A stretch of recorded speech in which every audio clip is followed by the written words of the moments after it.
सिरसा से पूर्व सांसद सुनीता दुग्गल ने अपने कार्यालय पर धूमधाम से भाई बहन का त्यौहार रक्षाबंधन मनाया। इस दौरान उन्होंने भाइयों की कलाई पर राखी बांधी। वहीं सिरसा लोकसभा क्षेत्र के काफ़ी नेता और कार्यकर्ता कार्यालय में पहुंचे और सुनीता दुग्गल पूर्व सांसद ने धूमधाम से रक्षाबंधन का त्यौहार मनाया।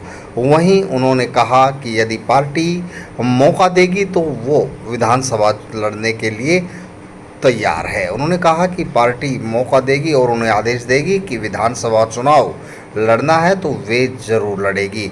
उन्होंने कहा कि कांग्रेस का कोई भी वजूद नहीं है और तीसरी बार भारतीय जनता पार्टी की सरकार हरियाणा में बनेगी।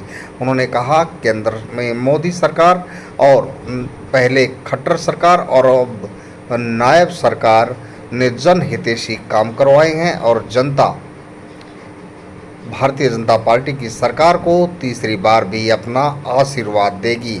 उन्होंने धूमधाम से रक्षाबंधन का त्यौहार मनाया। वहीं काफ़ी संख्या में कार्यकर्ता कार्यालय पर पहुंचे। उन्होंने रक्षाबंधन के त्यौहार का महत्व भी लोगों को बताया। आप तस्वीरों में देख सकते हैं सिरसा की पूर्व सांसद सुनीता दुग्गल रक्षाबंधन का त्यौहार पूरे पारंपरिक तरीके से मनाती हुई, तिलक लगाकर कलाई पर राखी बांधती हुई पूर्व सांसद सुनीता दुग्गल।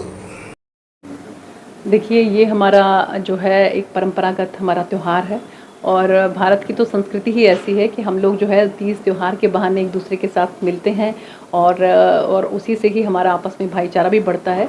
तो मैं आपके माध्यम से समस्त देशवासियों को, प्रदेशवासियों को और सिरसा लोकसभा के सभी वासियों को रक्षाबंधन की बहुत बहुत शुभकामनाएं देती हूँ। और तीज के त्यौहार से ही आप ये देखिए कि जो है हमारे त्यौहार शुरू हो जाते हैं। और माननीय मुख्यमंत्री नायब सिंह सैनी जी ने अपने घर पर जिस तरह से तीज का कार्यक्रम रखा और उसके बाद आज रक्षाबंधन है, तो मेरा सौभाग्य है कि जो भी हमारे भाई बंधु यहाँ पर मेरे पास आए और उन सबको मैंने राखी बांधी और इस त्यौहार को मनाया।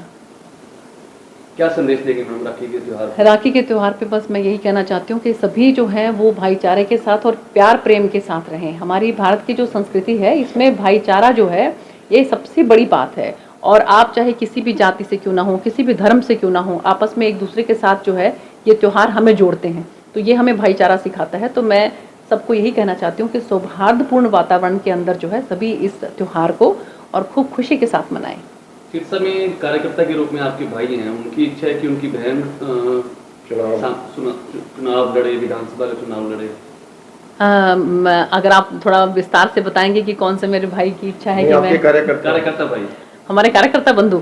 देखिए, ऐसा है कि कार्यकर्ता बंधु जो हैं वो तो अपने नेता के लिए बहुत अच्छे भाव रखते हैं और पता नहीं क्या से क्या बनाना चाहते हैं, लेकिन हम एक संगठन के अंदर जो है डिसिप्लिन कार्यकर्ता के रूप में हम ये सोचते हैं कि जो भी संगठन जिम्मेवारी हमें देगा तो वो हम जो है भली भांति निभाएंगे। पार्टी आपको चुनाव लड़वाना चाहती है तो आप कौन सी जगह प्रेफर करेंगे? देखिए, वो भी पार्टी अगर चुनाव लड़वाना चाहती है तो पार्टी ही निर्णय करेगी, पार्टी ही डिसाइड करेगी कि कहाँ से जो है चुनाव लड़वाना चाहिए। और अगर पार्टी चुनाव लड़वाना चाहेगी तो पार्टी जहाँ से भी मुझे जो है वो टिकट देगी तो मैं वहाँ से चुनाव लड़ूंगी।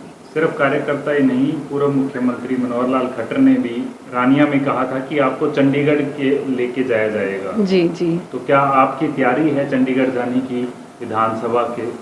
देखिए, बिल्कुल मुझे भी याद है कि रानिया में हमारे आदरणीय मनोहर लाल जी पूर्व मुख्यमंत्री और अभी केंद्र में जो मंत्री हैं उन्होंने ये बात कही थी। तो मुझे लगता है कि हमारे बहुत वरिष्ठ नेता हैं, बहुत सीनियर लीडर हैं, वो अगर उनके मन में ये भाव है तो ज़रूर जो है वो इसके बारे में सोचेंगे। और अगर उन्होंने इसके बारे में सोचा और मुझे जहाँ से भी उन्होंने जो है जिम्मेवारी दी तो मैं पूरा शिद्दत के साथ, ईमानदारी के साथ निभाऊंगी। रतिया से आप पहले लड़ चुकी हैं तो पहले प्रेफर रतिया को? रतिया से मैं 2014 में लड़ चुकी हूँ और मुझे वहाँ की जनता ने भरपूर प्यार दिया और 50,500 वोट केवल और केवल 15-20 दिन की मेहनत में जो है वहाँ पर हमें लोगों ने दिए। और आम जनमानस का बहुत प्यार मेरे साथ है। केवल और केवल 435 वोट से मैं वो सीट जीत नहीं पाई थी। और उसके बाद 2019 के अंदर लोकसभा में भी भरपूर प्यार, पूरी की पूरी लोकसभा ने, कोई भी एक भी विधानसभा ऐसी नहीं है कि जहाँ से हमने जीत दर्ज ना की हो।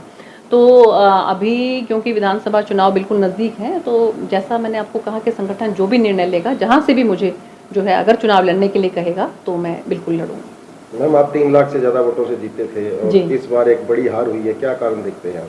देखिए, बहुत से कारण होते हैं, उसकी समीक्षा की गई है बाकायदा, और उस समीक्षा करने के बाद जहाँ कहीं पर भी हमें ये लगा है कि इन चीज़ों में सुधार होना चाहिए, तो वहाँ पर संगठन ने उस हिसाब से सुधार भी जो है वो किए हैं। और मुझे लगता है कि हार जीत जो है वो अगर आप किसी भी राजनीतिक पार्टी में हैं तो हार जीत तो देखिए चलती रहती है, और लेकिन हमें जीत से जो है वो इतराना नहीं चाहिए, और हार से जो है वो सीखना चाहिए कुछ ना कुछ। और यही भारतीय जनता पार्टी का जो नियम है कि जो है हम या तो जीतते हैं और या सीखते हैं।